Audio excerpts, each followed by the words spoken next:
रोहित शर्मा याने नववर्षातील पहिल्याच सामन्यात ऐतिहासिक अशी कामगिरी केली आहे. रोहितने न्यूझीलंड विरुद्ध बडोद्यातील कोटांबी स्टेडियममध्ये झालेल्या सामन्यात वर्ल्ड रेकॉर्ड केला. कोणता आहे तो वर्ल्ड रेकॉर्ड, तेच आजच्या व्हिडिओतून जाणून घेऊ.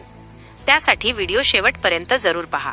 त्याआधी तुम्ही पण हिटमॅनचे चाहते असाल तर व्हिडिओला एक लाईक जरूर करा. भारतीय क्रिकेट संघाचा अनुभवी फलंदाज रोहित शर्माने न्यूझीलंड विरुद्धच्या पहिल्या एकदिवसीय सामन्यात संघाला जबरदस्त सुरुवात करून दिली. त्याने 26 धावांचे योगदान दिले.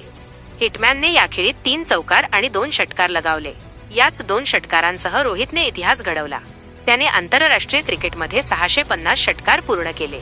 रोहित 650 षटकार पूर्ण करणारा जगातील पहिला फलंदाज ठरला. यासह रोहित एकदिवसीय क्रिकेटमध्ये ओपनर म्हणून सर्वाधिक षटकार लगावणारा फलंदाजही बनला. रोहितने वनडेत ओपनर म्हणून 329 षटकार लगावले आहेत. रोहितने यासह क्रिस गेलला मागे टाकलं. गेलने 328 षटकार मारले होते.